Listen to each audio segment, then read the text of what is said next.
She wore a soldier's coat, but her eyes held the fire of the plains, and he kept her secret. Wild West story, the bullet missed Jake's head by inches, splintering the saloon door behind him. He hit the dirt and rolled, hand already on his revolver, eyes scanning for the shooter. Through the dust and chaos of Redemption's main street, he spotted the soldier standing rigid near the general store, rifle still smoking. But something was wrong. The way those hands gripped the weapon, the slight tremor, the eyes that were too wide, too panicked. Jake had seen enough scared recruits during his time with the cavalry to know fear when he saw it. This soldier was running from something bigger than a saloon brawl. "Federal business," the soldier called out, voice pitched higher than it should be, cracking at the edges. "Stay out of this, cowboy." Jake got to his feet slowly, keeping his hands visible. The soldier's uniform hung loose, too big in the shoulders. A private's coat, stained with trail dust and something darker near the hem, blood, maybe days old. "Federal business usually don't involve shooting at unarmed men in the street," Jake said, taking a careful step forward.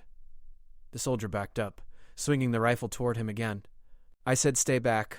I'll shoot. I swear I will. Easy now." Jake raised his palms higher. The sun was brutal, beating down on the packed earth street where a small crowd had gathered at a safe distance.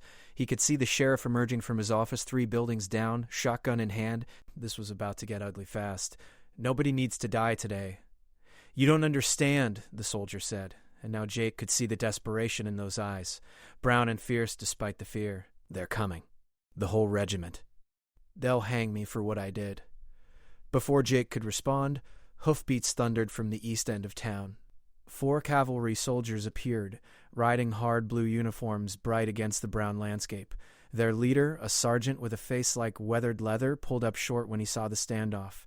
"There's the deserter," the sergeant shouted. "Private Ellis, you're under arrest for abandonment of post and theft of military property." The soldier called Ellis, looked between Jake and the approaching cavalry, trapped. That rifle swung wild, and Jake saw the finger tighten on the trigger. Without thinking, he lunged forward, grabbed the barrel, and twisted it skyward just as it fired. The shot went harmless into the air, but Jake was close now, close enough to catch Ellis as the soldier stumbled backward, close enough to see what everyone else had missed. The soldier's hat fell away, revealing long, dark hair pinned hastily beneath. Not a man at all, but a woman with fierce eyes and sun-darkened skin that spoke of plains and wind and open sky. She looked up at Jake with defiance burning through the fear. "Please," she whispered, so quiet only he could hear. "Don't let them take me back there." Jake's mind raced. The cavalry was closing in, the sergeant already dismounting. In 5 seconds, they'd have her in irons. In 5 days, she'd be facing a firing squad. Military justice didn't care about circumstances or reasons. Desertion was desertion. He made his decision in the span of a heartbeat. "This ain't your deserter," Jake called out, pulling the woman close and wrapping an arm around her shoulders like she was drunk or injured. "This is my cousin Ellis, and she's had too much sun and too much whiskey. Been looking for her all morning." The sergeant's eyes narrowed. "That's military property she's wearing. Bought it off a deserter 3 days back in Coulter. Sold it to her cheap. If you want to arrest somebody for trading in old uniforms, you'll have to get in line." Jake kept his voice steady, bored even, like this was an everyday inconvenience. The woman, Ellis, stayed silent against his shoulder, but he could feel her rapid breathing, the tension in her frame. She smelled like gunpowder, leather, and sage. The sergeant stepped closer, studying them both. The street had gone quiet. Even the sheriff had stopped advancing, watching to see how this played out. Jake was known in Redemption, had been for 3 years since he'd settled here after leaving the cavalry himself. He'd earned respect, earned trust, but that account was about to be tested. "You're lying, mister," the sergeant said flatly. Jake met his stare without flinching. "Prove it." The standoff stretched for 5 long seconds. Then the sergeant spat into the dust. "We'll be watching. If I find out different, you'll hang alongside the deserter." He signaled his men, and they mounted up, but they didn't leave town. They rode to the hotel, clearly planning to stay and investigate.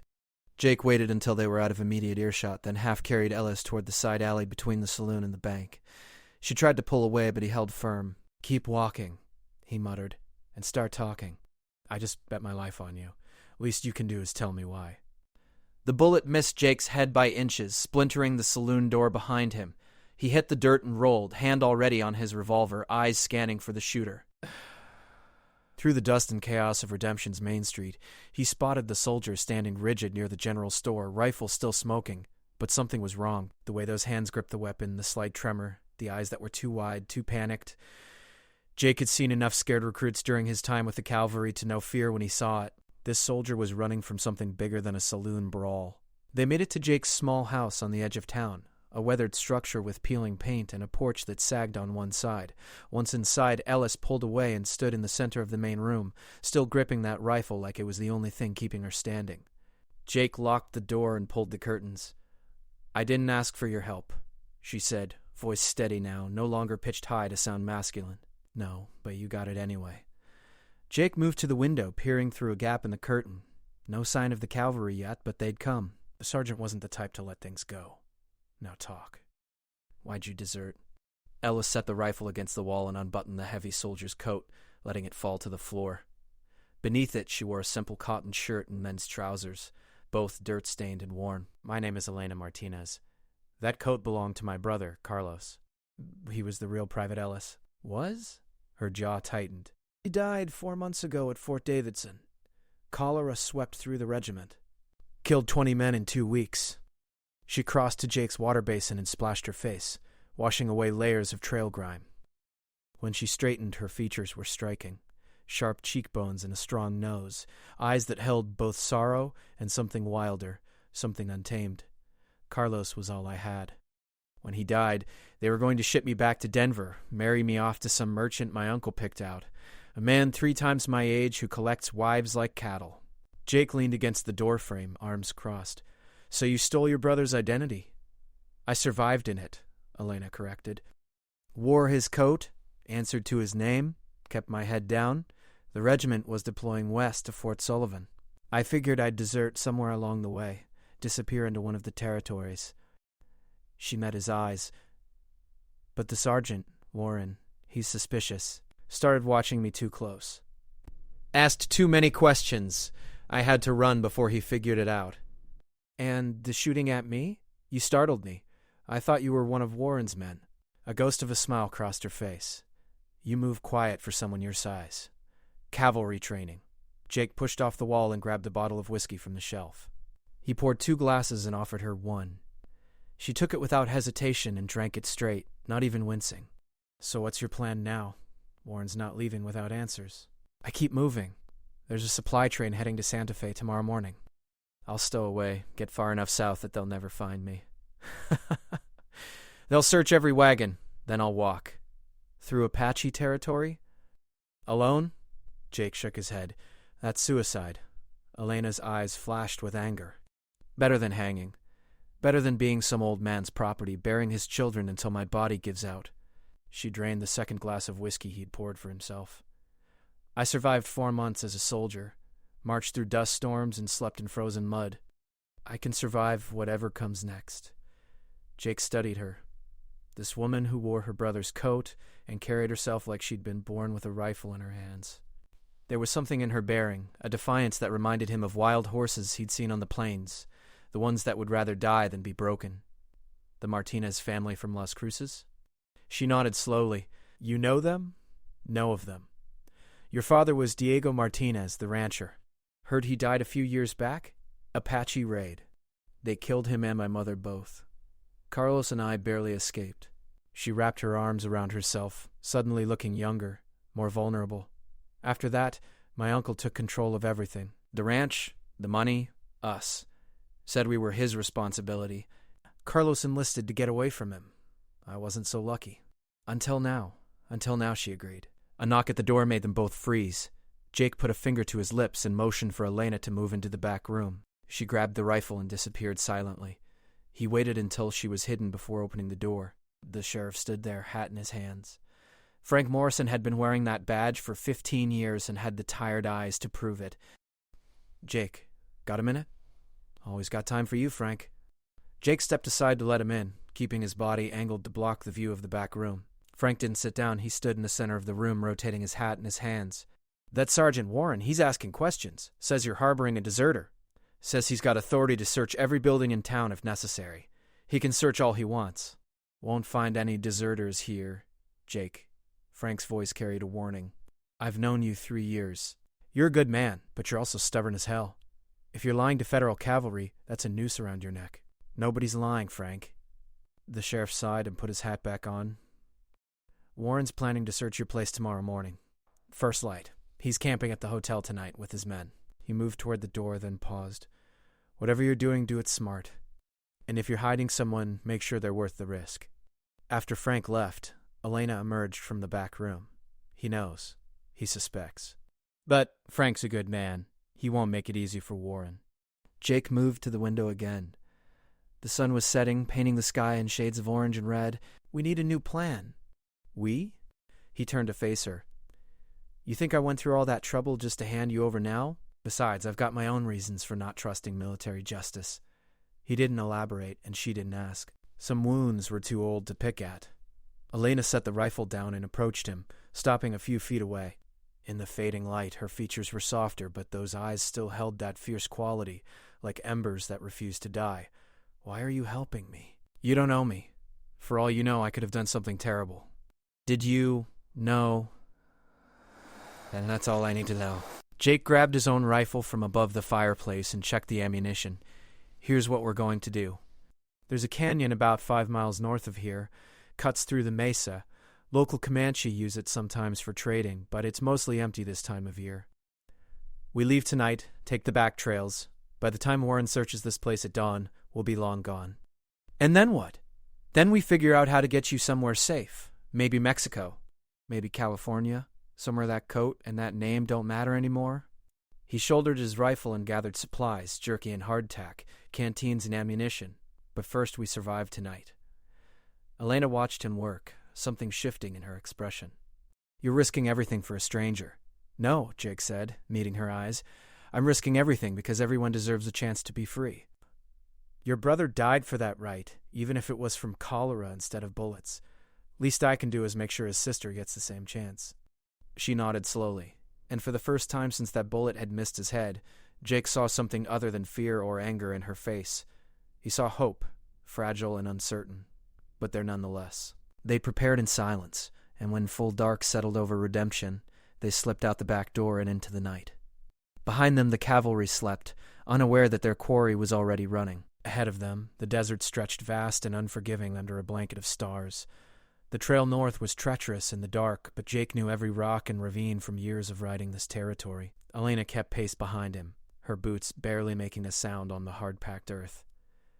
They led their horses on foot for the first mile, to avoid the noise of hoofbeats carrying back to town.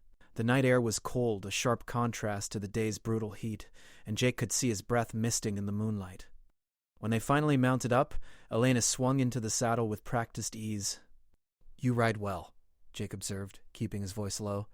My father taught me before the Apache came, said a woman in this territory needed to ride as well as any man, shoot as well as any man. Her silhouette was stark against the star-filled sky. Guess he was right. They rode in silence for another hour, following a dried riverbed that wound between towering red rock formations. Jake kept checking behind them but saw no signs of pursuit. Not yet. Warren wouldn't discover their absence until morning, but when he did, he'd come with fury and determination. Men like Warren didn't accept being made fools of. The canyon appeared suddenly, a dark slash in the landscape where the mesa had split apart centuries ago. Jake guided them into its depths, where the walls rose 50 feet on either side, blocking out most of the starlight. It was a natural maze, splitting into multiple passages, and only someone who knew the terrain could navigate it without getting lost. We'll camp at the far end, Jake said. There's a spot where water pools during the spring. Should still be enough to refill our canteens. They found the place an hour before midnight. A small clearing where ancient cottonwood trees clung to life around a shallow pool of water that smelled slightly alkaline but was drinkable. Jake unsaddled the horses while Elena gathered dried wood for a fire, then reconsidered. No fire, Jake said. Light carries too far out here. Elena nodded and sat against one of the cottonwoods, finally allowing exhaustion to show on her face. Jake settled across from her, his rifle within easy reach. The horses grazed on sparse grass nearby, their breathing the only sound besides the occasional whisper of wind through the canyon. Tell me about him, Elena said suddenly. Your reason for not trusting military justice. Jake was quiet for a long moment, debating whether to share something he'd kept buried for 3 years. But the darkness made it easier somehow, and this woman had trusted him with her life. I was a lieutenant, 7th Cavalry. We were stationed at Fort Larson, Wyoming Territory. My commanding officer, Captain Holland, he was stealing supplies, food, medicine, ammunition, selling it to settlers at markup and pocketing the money. You reported him. Went up the chain of command. But Holland had connections, friends in high places. Next thing I knew, I was the one being investigated. Holland claimed I was the thief, that I was trying to frame him. Jake's hands tightened into fists. They court-martialed me. No evidence, no real trial, just Holland's word against mine. I was stripped of rank and dishonorably discharged. But you weren't hanged. Holland wanted me dead, but his friends thought it would look too suspicious. So they kicked me out instead, destroyed my reputation, made sure I'd never serve again. The bitterness in his voice surprised him. He'd thought he'd made peace with it. 3 months later, Fort Larson had a cholera outbreak. Dozens died because there wasn't enough medicine. Holland had sold it all. Elena moved closer, sitting beside him now. Did they ever catch him? He got promoted. Made major and transferred east. Jake looked up at the narrow strip of sky visible between the canyon walls. That's when I came here. Figured if the military didn't want justice, I didn't want the military. I'm sorry that happened to you. Don't be. Made me who I am now. He glanced at her. Made me someone who'd help a woman in a soldier's coat. She smiled, a real smile this time, not the ghost of one. We're quite a pair. 2 people running from the same institution for different reasons. Maybe that's why we'll survive this. They sat in comfortable silence for a while, and Jake found himself studying her profile in the moonlight. There was strength in the set of her jaw, intelligence in those fierce eyes. She'd survived things that would have broken most people, and she'd done it without losing whatever it was that made her fight back instead of giving up. What will you do? Elena asked. After you get me somewhere safe. Will you go back to redemption? Dunno. Depends on how much trouble this causes. He shifted his position, working out the stiffness in his shoulders. Maybe it's time to move on anyway. 3 years in one place is a long time for someone like me. Someone like you. Someone who doesn't quite fit anywhere. Elena turned to face him fully. I understand that. Felt that way my whole life. Too wild for proper society. Too civilized for the frontier. My mother used to say I had the heart of a Mustang, always running toward the horizon. She sounds wise. She was. My father, too. They understood freedom in a way my uncle never could. Her expression darkened. He believes women are property, things to be controlled and traded. When he arranged my marriage, he didn't even ask what I wanted. Just told me it was decided, that I should be grateful some wealthy merchant wanted me. What did you say? I told him I'd rather die. She laughed, but there was no humor in it. He locked me in my room for 3 days, said I'd learn obedience. But Carlos helped me escape the night before the wedding. Got me onto the base, gave me a spare uniform, taught me everything I needed to know to pass as him. He must have loved you very much. He did, and I failed him. Her voice cracked slightly. I was supposed to keep his memory alive, honor his name. Instead, I'm running like a coward. Jake reached out and gripped her shoulder firmly. You're not running like a coward. You're surviving. There's a difference.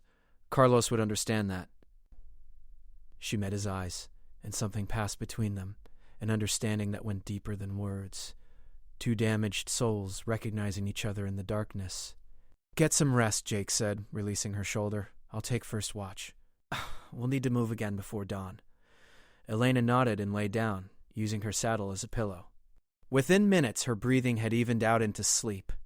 Jake envied her ability to find rest so quickly, but he supposed months of military training had taught her to sleep whenever possible. He kept watch through the long night, listening to every sound, watching every shadow. The canyon was full of noises, animals moving through the darkness, wind creating eerie whistles through the rock formations. Twice he thought he heard hoofbeats in the distance, but nothing materialized. As dawn approached, painting the canyon walls in shades of pink and gold, Jake gently shook Elena awake. Time to move. She was alert instantly, soldier's instinct taking over. They saddled the horses quickly and continued deeper into the canyon system. Jake led them through a narrow passage that looked like a dead end, but actually opened into a wider valley beyond. This was Apache land, technically, but the tribes had been pushed further south and west by the military. Still, they needed to be careful. They emerged from the canyon into rolling foothills covered in scrub brush and scattered pine trees. The air smelled different here, cleaner somehow, scented with pine and morning dew. Jake pulled up his horse and surveyed the landscape. There's a trading post about 10 miles west. run by a man named Charlie Brooks. He's sympathetic to people running from things. Might be able to help us figure out the next step. Can we trust him? Much as we can trust anyone. Jake urged his horse forward. He's no friend of the military, I can tell you that. They made good time through the foothills, and by mid-morning they spotted the trading post, a low adobe building with a wooden corral out front and a hand-painted sign that read Brooks Trading Company. Smoke rose from the chimney, and Jake could see several horses tied outside. "Wait here," he told Elena, dismounting. "Let me make sure it's safe." But before he could reach the door, it swung open and Charlie Brooks emerged. He was a massive man, 6.5 feet tall, with a wild gray beard and arms like tree trunks. His eyes went wide when he saw Jake. "Jake Morrison, as I live and breathe. Heard you were dead."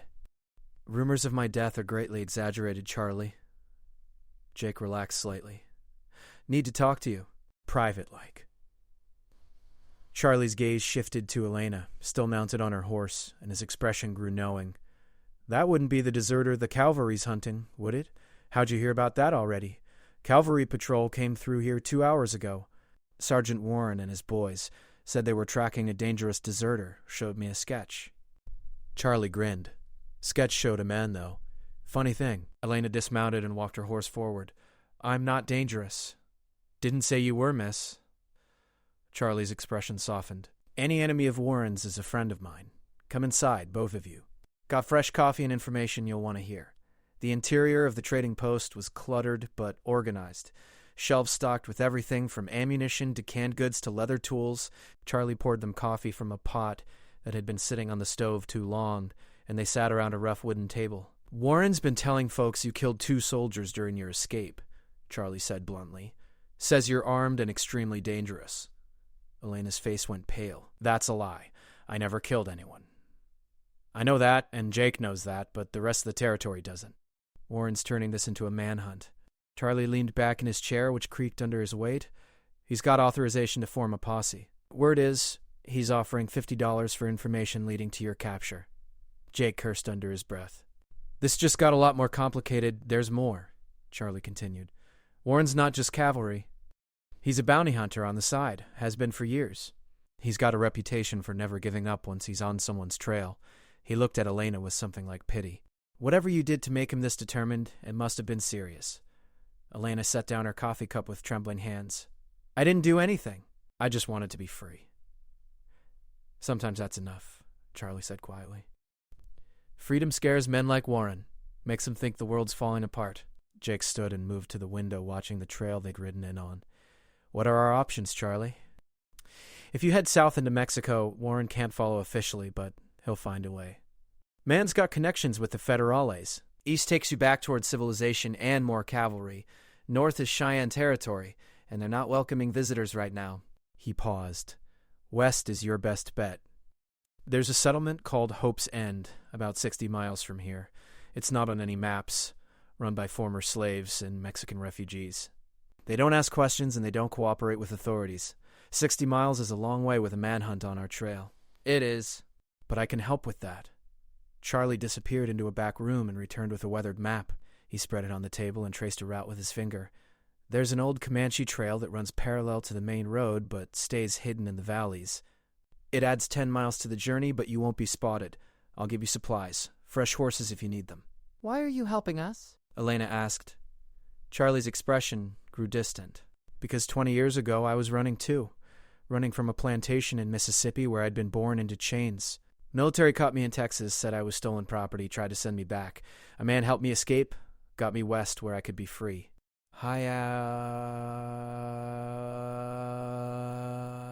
He met Elena's eyes. "I swore then I'd pay that kindness forward whenever I could. Today's that day." Jake felt a surge of respect for the big man. "We'll take whatever help you can spare." They spent the next hour preparing. Charlie provided them with dried meat, hardtack, and fresh ammunition. He also gave them 2 Comanche blankets with distinctive patterns. "If you run into any scouts, show them these. Tell them Charlie Brooks says you're under his protection." It might work, might not, but it's better than nothing. As they prepared to leave, Elena approached Charlie and squeezed his hand. "Thank you for everything. Don't thank me yet, miss. Thank me when you're safe in Hope's End." He walked them outside. "And Jake, watch your back. Warren's not just hunting a deserter. He's hunting his pride. That makes him more dangerous than any Apache or outlaw. They mounted up and rode west, following the hidden trail Charlie had shown them. The landscape grew rougher, all steep grades and narrow passages between rock formations. It was slow going, but Jake felt certain they were hidden from casual observation. As the sun climbed toward its peak, Elena spoke up. "Tell me about Hope's End. What kind of place is it?" "A place where the law doesn't reach and people don't ask where you came from," Jake said. "It's not paradise, but it's free. That's worth something. Will I be able to stay there? Make a life?" Jake glanced back at her. "That's the plan, unless you've got somewhere else in mind." She was quiet for a moment. "I've been running so long I'm not sure I know how to stop." "You'll learn." "We both will." They rode on through the afternoon heat, the only sounds the steady rhythm of hooves on stone and the occasional cry of a hawk circling overhead. Jake kept scanning their back trail but saw no signs of pursuit. Maybe they'd actually pulled it off. Maybe Warren was searching the wrong area. That hope lasted until they crested a ridge and saw the dust cloud rising in the distance behind them. Riders. At least 6 of them, moving fast. Elena saw it too. Her hand went immediately to her rifle. "How long do we have?" Jake did quick calculations in his head. Distance, terrain, speed. "An hour? Maybe less if they're pushing their horses hard. Can we outrun them? Not for 60 miles. The horses won't last." He looked around, taking in their surroundings. They were in a rocky area with limited cover, but about half a mile ahead he could see what looked like an abandoned mining camp. There. "We make a stand against 6 trained soldiers? You got a better idea?" She didn't answer, just urged her horse into a gallop. They reached the mining camp with minutes to spare. It consisted of 3 ramshackle buildings and an old shaft entrance, all in various states of collapse. Jake quickly assessed their options and pointed to the largest structure, a bunkhouse with intact walls and good sight lines. They tied the horses behind the building and took up positions at the windows. Jake checked his ammunition. 2 full boxes, 48 rounds. Elena had similar numbers. Enough for a fight, but not a prolonged one. "Here's how this works," Jake said, voice calm despite the situation. "We don't shoot unless they shoot first. Maybe we can talk our way out of this." Elena laughed, a sharp, bitter sound. "You really believe that?" "No, but I'm going to try anyway." The riders appeared 5 minutes later, fanning out as they approached the mining camp. Jake had been right about the numbers. 6 soldiers, Warren in the lead on a black stallion. They stopped about 50 yards out, just beyond easy rifle range. Warren's voice carried across the distance. "Jake Morrison, you're harboring a deserter and a murderer. Send out Private Ellis, and you can walk away from this." Jake moved to the doorway, staying in cover. "Nobody here by that name, Sergeant. Just me and my companion. I'm not a fool, Morrison. I tracked you from your house, through the canyon, straight to Brooks Trading Post. Old Charlie might have loyalty to runaways, but his loose tongue gave away your destination." Warren edged his horse forward slightly. "This is your last chance. Send out the deserter, or we come in shooting." "On what authority?" Jake called back. "You're outside your jurisdiction." "This is open territory. I've got federal authorization to pursue and apprehend by any means necessary." Warren pulled a document from his jacket and waved it. "You want to argue law? We can do it in front of a judge after I arrest you both." Jake looked at Elena. Her jaw was set, eyes fierce. She shook her head slightly. No surrender. "We're leaving, Warren," Jake shouted. "You want to stop us, you'll have to shoot us. So be it." Warren signaled his men, and they began to spread out, clearly intending to surround the bunkhouse. Jake pulled back from the door and took position at the window. "When this starts, aim for the horses if you can. Without mounts, they can't chase us."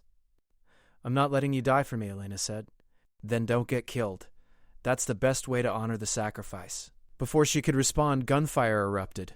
Warren's men opened up on the bunkhouse, bullets punching through the weathered wood. Jake returned fire, his shots measured and precise. One soldier's horse went down, throwing its rider. Elena's rifle barked beside him, and another horse stumbled. The firefight intensified.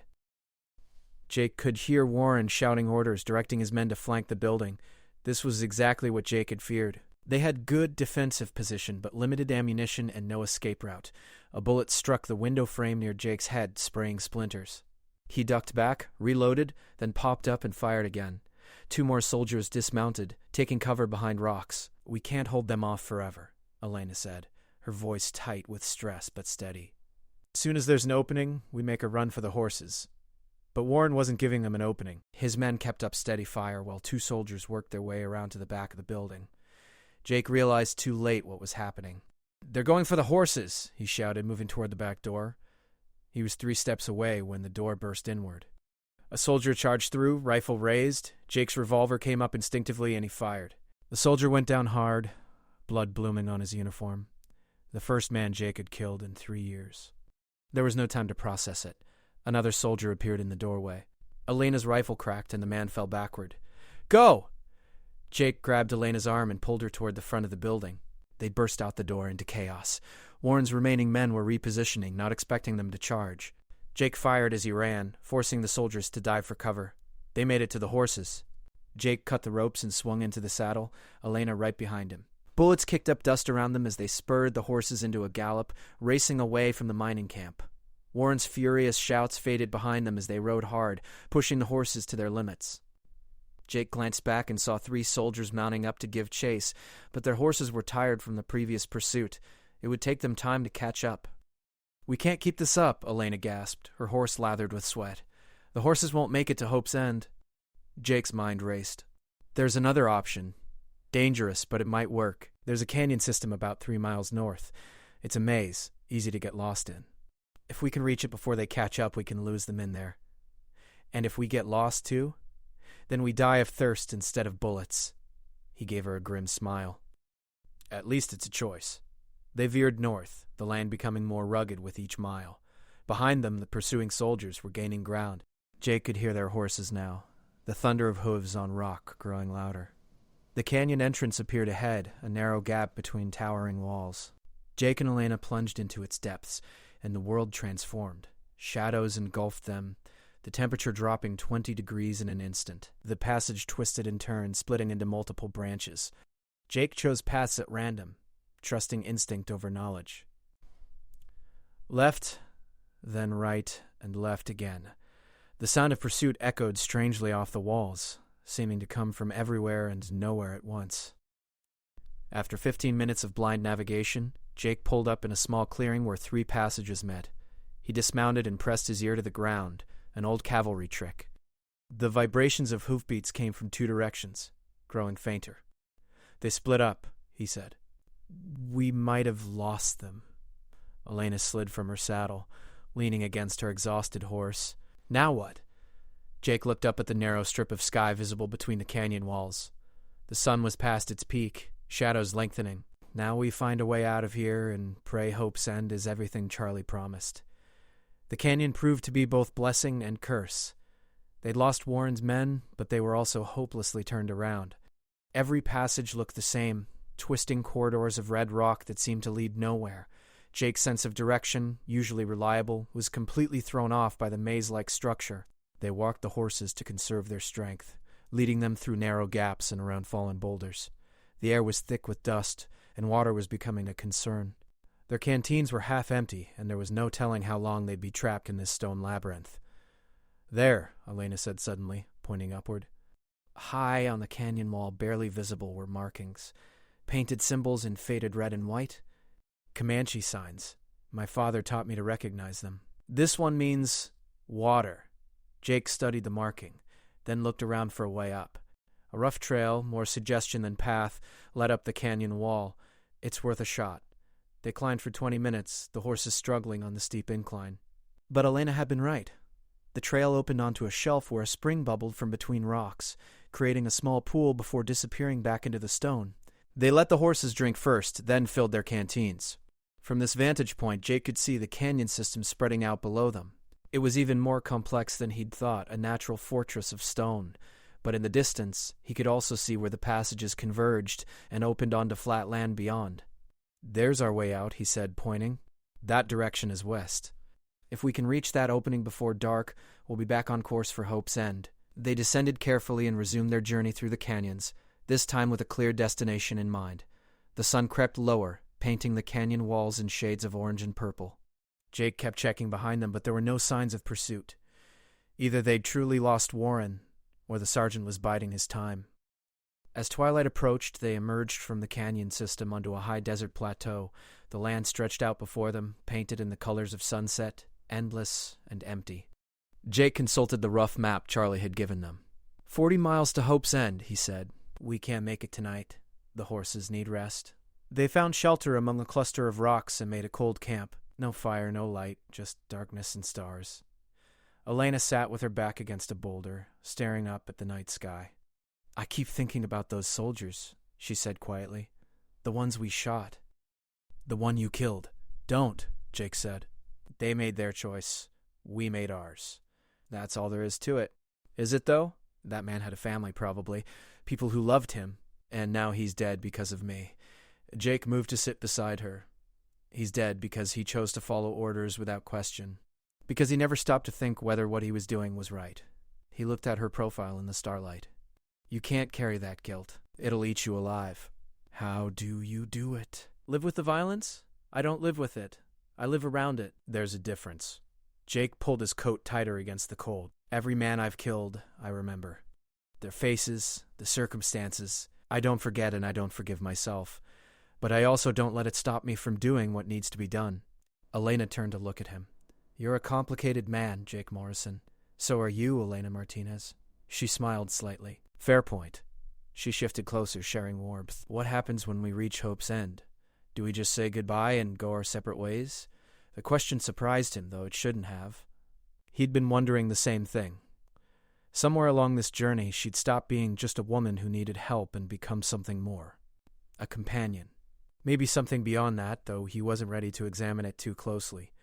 I don't know, he admitted. I guess we see what Hope's End looks like first, then we decide. They sat in silence for a while, shoulder to shoulder against the cold. Eventually, Elena's breathing evened out as she fell asleep. Jake stayed awake, keeping watch, thinking about choices and consequences and the strange paths life took. As dawn broke over the plateau, they rose and continued west. The land gradually changed from desert to grassland, rolling hills covered in wild grass that swayed in the morning breeze. They saw pronghorn in the distance, and once, a small herd of wild horses that took off running at their approach. By midday, they spotted buildings on the horizon. Hope's End, finally in sight. As they drew closer, Jake could see it was bigger than he'd expected. Not a town exactly, but not just a camp either. Perhaps 50 buildings, some adobe, some wood, arranged in no particular pattern. Smoke rose from several chimneys, and he could see people moving about. A man on horseback intercepted them about a mile out. He was Mexican, middle-aged, with a rifle across his saddle and alert eyes. State your business. Charlie Brooks sent us, Jake said. We're looking for a place to rest, and maybe to stay. The man studied them both carefully. His gaze lingered on Elena's soldier's coat. Military? Former, she said firmly. Military doesn't like former. You running? We prefer the word traveling, Jake said. The man's stern expression cracked into a smile. Charlie's friends are welcome here. I'm Luis Delgado. I'll take you to the council. He led them into Hope's End, and Jake was struck by the diversity of the place. He saw black families, Mexican families, Chinese workers, even a few Native Americans, all living side by side, all sharing the same space. It was like nothing he'd seen before. They stopped at a large building in the center of the settlement. Louis dismounted and gestured for them to do the same. Wait here. I'll get the council. 10 minutes later, 5 people emerged. An older black woman with gray hair and kind eyes, a Mexican man with a prosperous belly and a warm smile, a stern-looking white man with a scar across his cheek, a Chinese woman in traditional dress, and a Cheyenne man with feathers woven into his long hair. The black woman stepped forward. I'm Martha Washington. These are my fellow council members. Luis says Charlie sent you. We'd like to hear your story before we decide if you can stay. Jake and Elena dismounted. Over the next hour, they told their tale. Not all of it, but enough. Elena's desertion, Warren's pursuit, the fight at the mining camp. The council listened without interruption, their faces unreadable. When they finished, Martha looked at her fellow council members. Some silent communication passed between them. Finally, she turned back to Jake and Elena. We've all been where you are, Martha said. Running from something, looking for somewhere to belong. That's why we built this place, so people like us would have a home. She smiled. You're welcome here, both of you, for as long as you need. Elena's eyes filled with tears. She tried to speak, but no words came. Martha stepped forward and embraced her, and Elena broke down, all the fear and exhaustion and pain of the past months pouring out in great heaving sobs. Jake felt his own throat tighten. He'd been running too, he realized. Not from the military or the law, but from himself, from his past and his failures. Maybe here, in this place built by other runaways and refugees, he could finally stop running.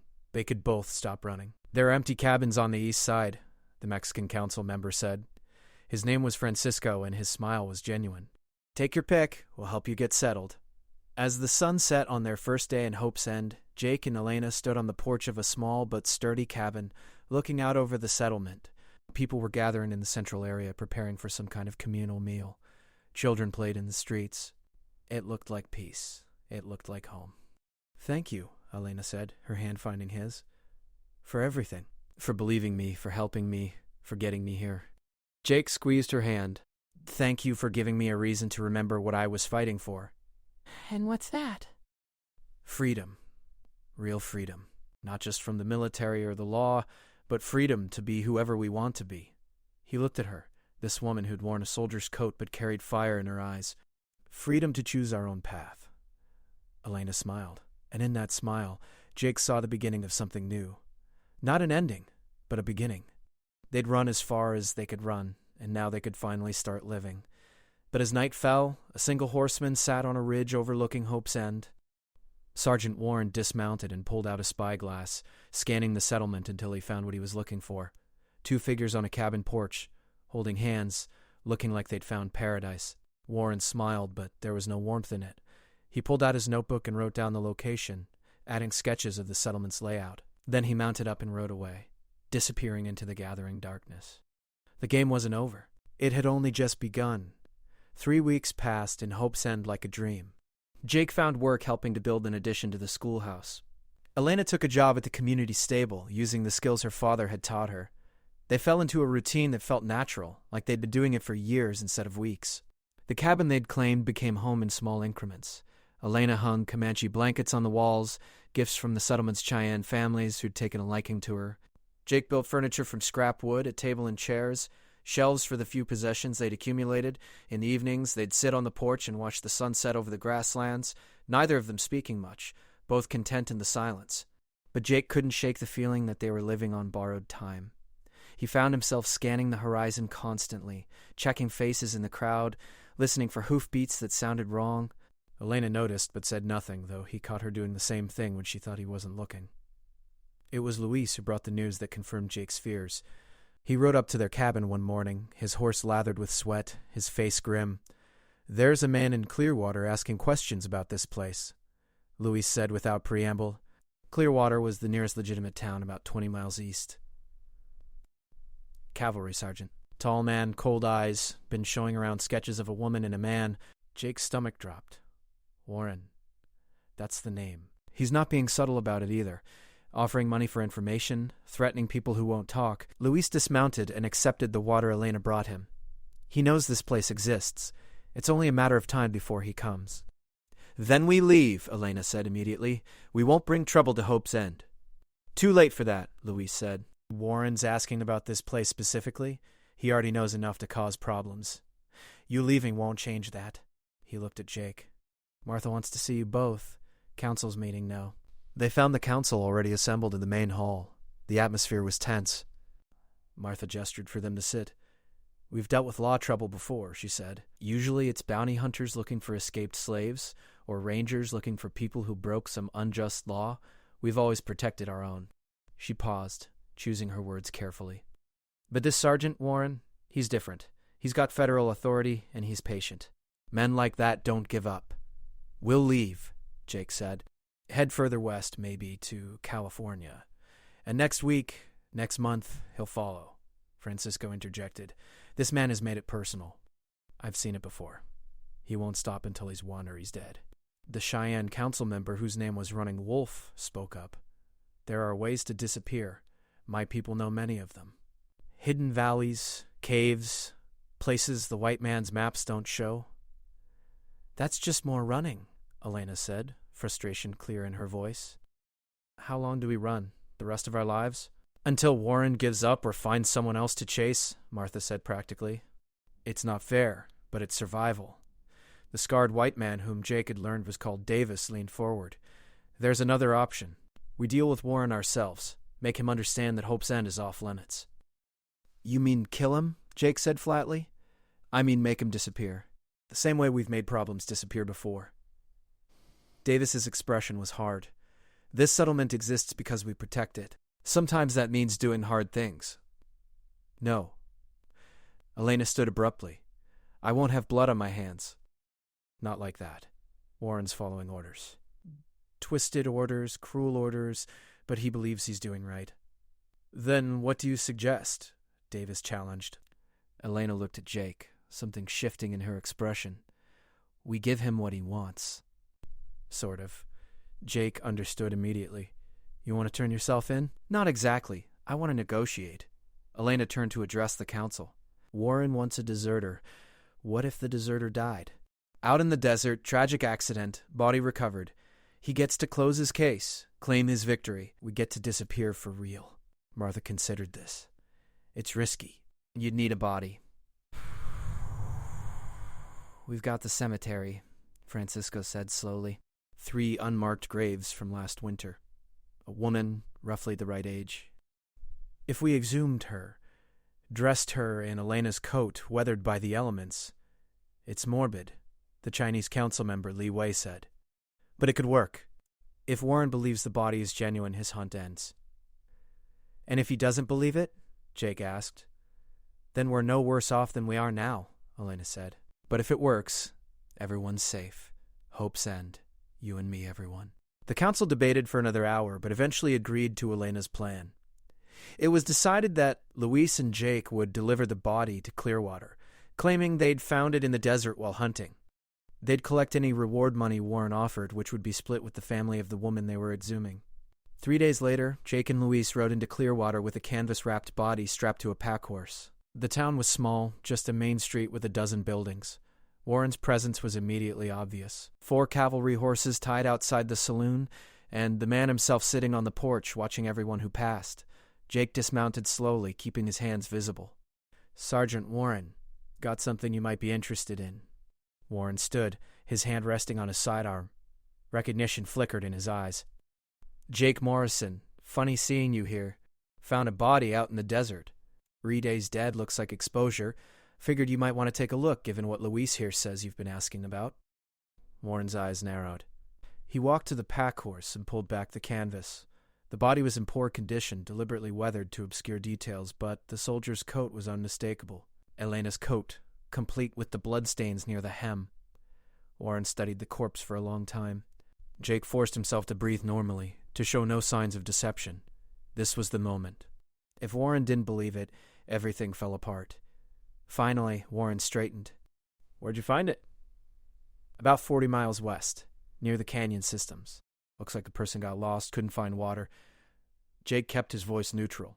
Figured it might be the deserter you were hunting. Warren pulled out a sketch from his jacket and compared it to the body. The sketch showed a man's face, roughly rendered. The body's face was bloated and sun-damaged enough to match in general features.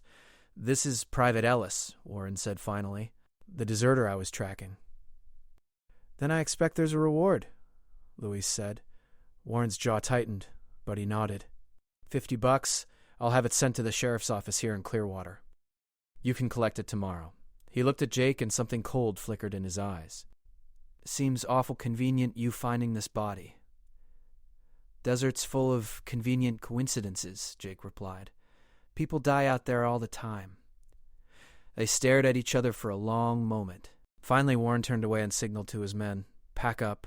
We're heading back to Fort Davidson. Case closed. Jake and Luis watched as the cavalry prepared to leave. It wasn't until Warren and his men were distant specks on the eastern road that Jake allowed himself to breathe freely. Think he bought it?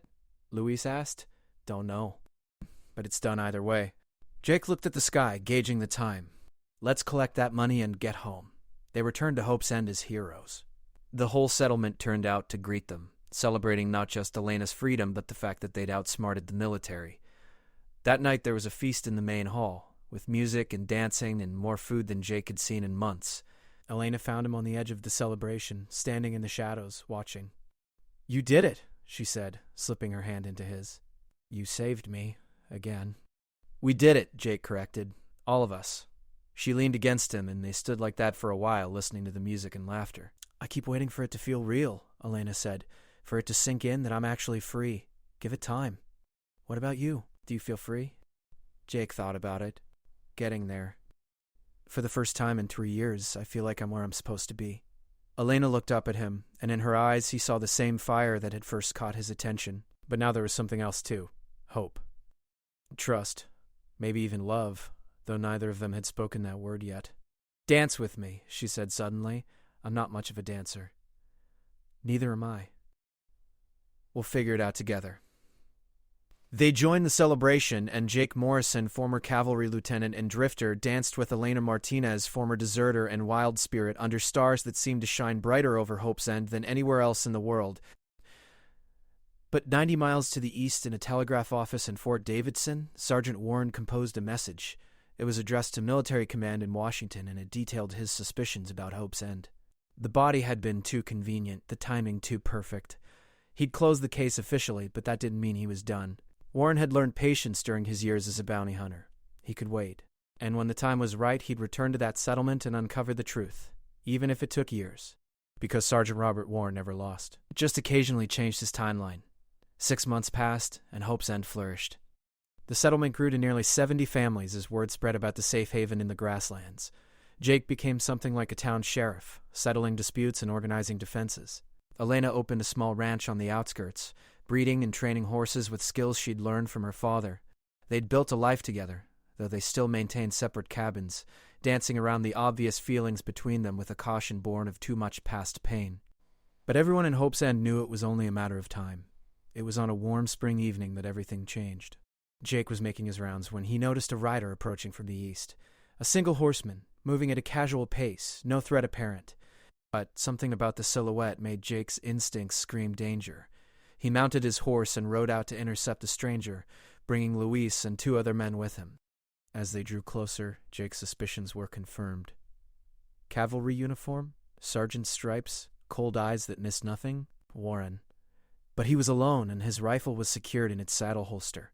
He raised his hands in a gesture of peace as Jake's group surrounded him. Easy there, Morrison, Warren said. I'm not here for trouble. Then what are you here for? Jake demanded, his hand on his revolver. Warren looked past him toward Hope's End, clearly visible in the distance. Just wanted to see it for myself. This place you're all protecting so fiercely. He smiled, and it was all teeth. It's impressive. Really.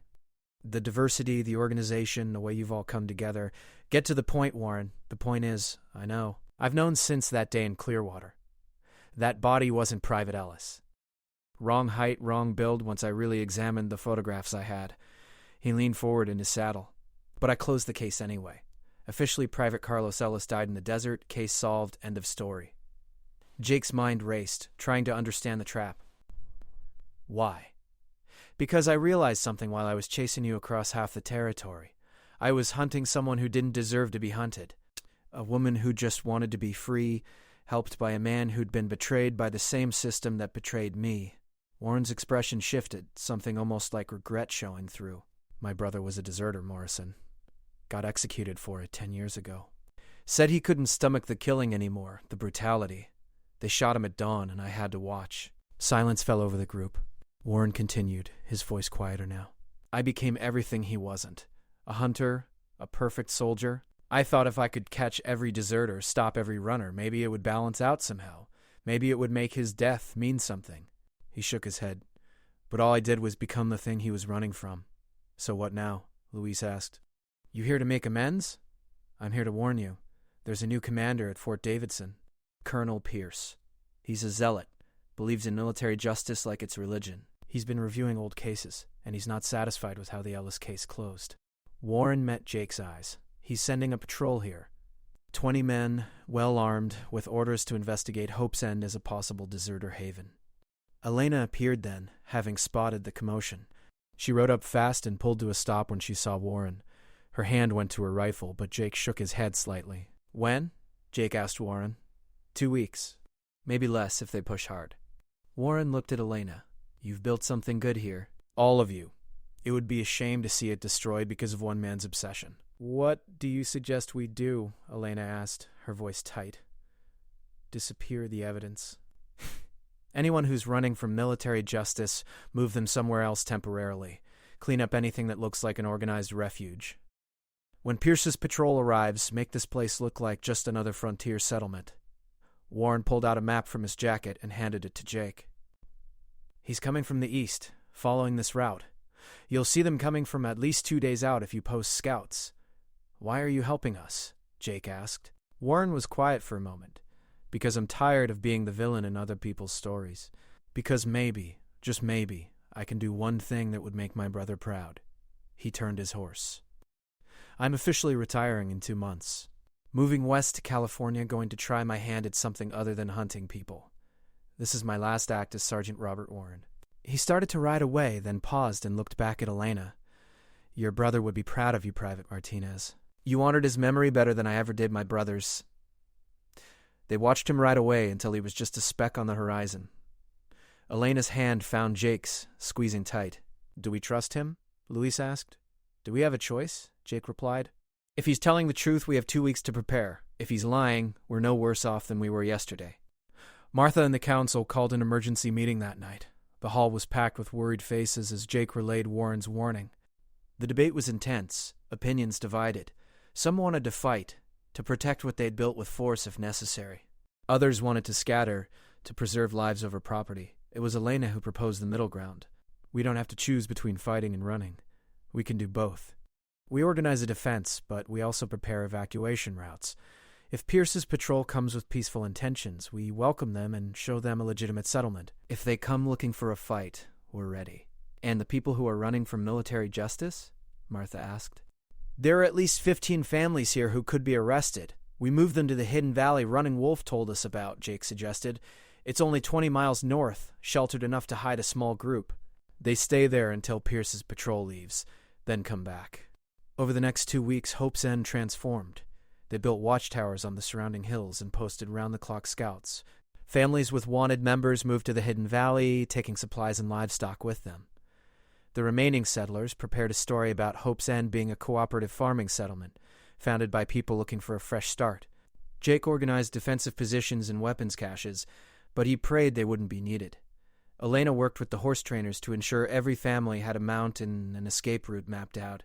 They drilled evacuation procedures until even the children knew exactly what to do if the alarm was raised.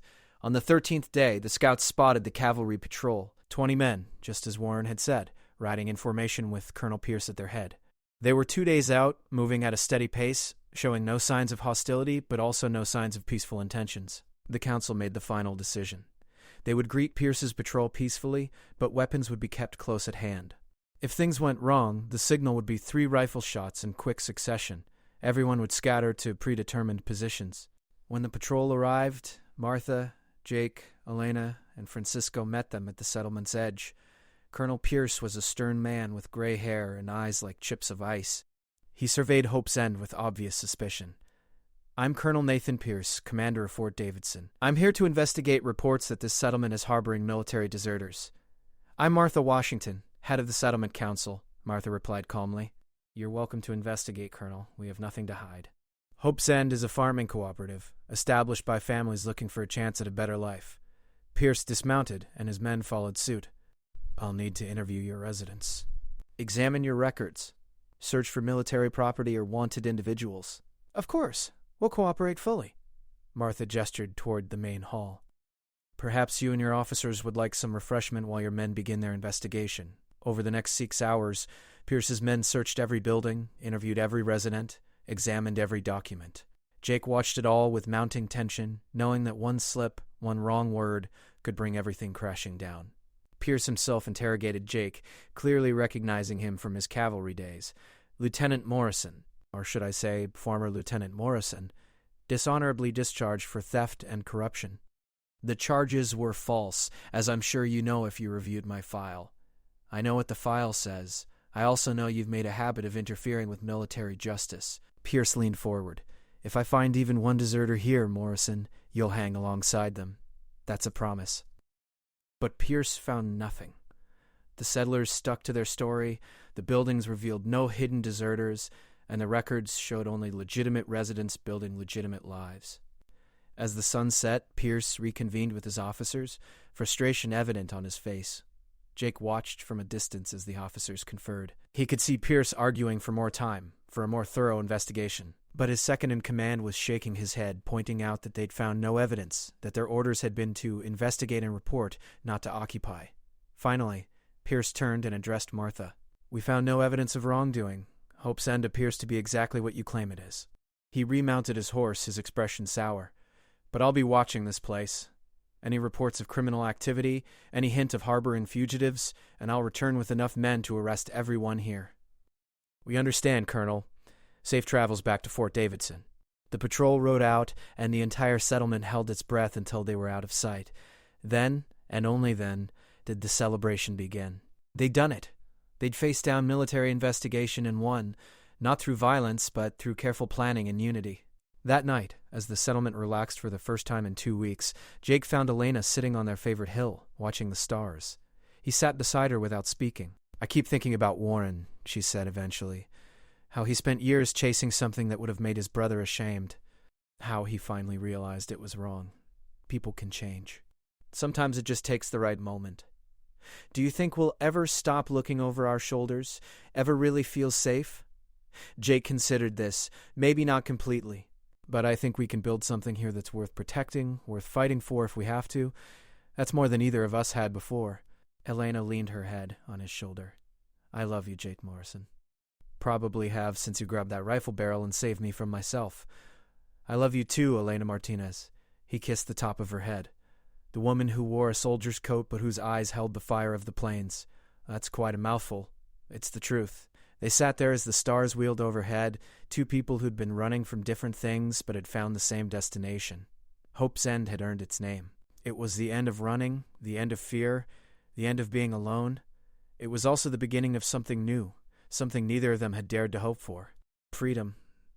Real, honest, hard-won freedom. A year later, on a spring morning when the grasslands were covered in wildflowers, Jake and Elena were married on the hill where they'd shared so many conversations. Martha officiated, and the entire settlement attended, nearly 100 people who'd become family. Elena wore a dress of white cotton, simple but beautiful. Jake wore his best clothes, nervous as hell but grinning like a fool. When they exchanged vows, promising to stand by each other through whatever came next, there wasn't a dry eye in the crowd. The settlement had grown and prospered. The families who'd hidden in the valley had returned, and new arrivals kept coming, drawn by word of a place where the past didn't matter and everyone got a fair chance. They'd built a school, a proper church, even a small hospital staffed by a doctor who'd fled from a murder charge he didn't commit. Pierce's patrol never returned, though Jake knew they were still being watched. But as the months passed and Hope's End caused no trouble, military attention shifted elsewhere. There were always new threats, new priorities. Eventually they became just another dot on a map, too small and too isolated to matter. Jake and Elena built a house together, larger than their separate cabins, with a workshop where Jake could work wood and a studio where Elena could paint. She discovered a talent for art, capturing the landscape and the people of Hope's End in vibrant colors. Her paintings hung in homes throughout the settlement, reminders of beauty and resilience. They never forgot where they'd come from or what they'd survived. The soldier's coat hung in their home, a memento of the journey that had brought them together. Sometimes Elena would touch it, remembering her brother Carlos and the sacrifice he'd made by helping her escape. Sometimes Jake would look at it and remember the moment he'd grabbed that rifle barrel and made a choice that changed everything.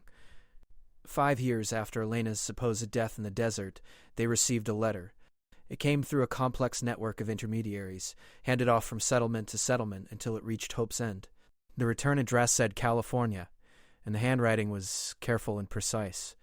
Jake opened it and read aloud to Elena. "Dear Morrison and Elena Martinez, I hope this letter finds you well and still living in that place you built. I wanted you to know that Colonel Pierce was reassigned to a desk job in Washington after a series of failed investigations cost the military time and money.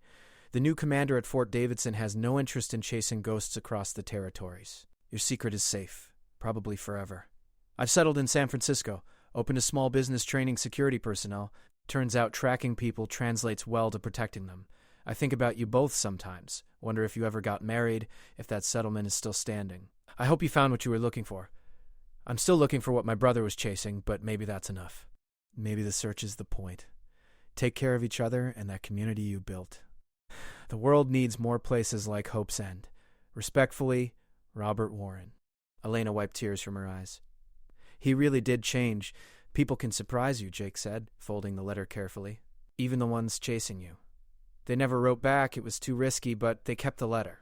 It was proof that even the hardest hearts could soften, that even the most dedicated hunter could become something else. Over the years, Hope's End's story spread through the frontier, in whispers and rumors. A place where anyone could start over, where the past was left behind, where freedom meant something real and tangible. People came from all directions, running from all kinds of demons, and they found what Jake and Elena had found, a community that asked no questions about yesterday and only cared about tomorrow. Jake and Elena raised 3 children in that house they built, taught them to ride and shoot and paint and build. They told them stories about their grandmother and grandfather Martinez, about Uncle Carlos who'd given up everything so his sister could be free. They told them about the journey through the desert and the cavalry sergeant who'd changed his mind about hunting. But most importantly, they taught their children that freedom wasn't something given, it was something earned and protected and shared. That the most important battles weren't fought with guns, but with courage and compassion and the willingness to help someone who needed it. On warm evenings, Jake and Elena would still climb their hill and watch the sunset. Sometimes they'd talk about the old days, the running and the fear and the desperate flight through the canyons. But mostly they'd sit in comfortable silence, 2 people who'd found each other in the midst of chaos and built something beautiful from the ashes of their old lives. The soldier's coat hung in their home until the end, a reminder of where they'd been and how far they'd come. When visitors asked about it, about the woman who'd worn it and the man who'd helped her escape, Jake and Elena would smile and tell the truth. She wore a soldier's coat, but her eyes held the fire of the plains. And he kept her secret, not because he had to, but because he recognized in her the same desperate need for freedom that he'd felt himself. Together they'd run toward the horizon and found that the journey was worth every hard mile, every moment of fear, every sacrifice made along the way. They'd found Hope's End, and in finding it they'd found themselves. That was the real story, the one that mattered. Not the violence or the chase or the narrow escapes, but the 2 damaged souls who'd recognized each other in the darkness and decided that freedom was worth fighting for, worth protecting, worth sharing with anyone brave enough to reach for it. Hope's End stood for 60 years before the world changed enough that it wasn't needed anymore. By then, Jake and Elena were long gone, buried on that hill they'd loved so much, but their children and grandchildren carried on the legacy. They spread across the West, building new communities, helping new runaways, keeping alive the idea that everyone deserved a chance at freedom. The soldier's coat was passed down through the generations, carefully preserved. It hangs now in a museum, an artifact of a time when running was necessary and helping runners was heroic. The plaque beneath it tells the story simply. She wore a soldier's coat, but her eyes held the fire of the plains. And he kept her secret. It doesn't tell the full story, the long nights and the hard choices and the moments when everything could have gone wrong. It doesn't mention the love that grew between 2 people who'd been broken by the world and found healing in each other. It doesn't capture the beauty of Hope's End or the courage of everyone who built it and protected it. But maybe that's okay. Maybe the simple story is enough.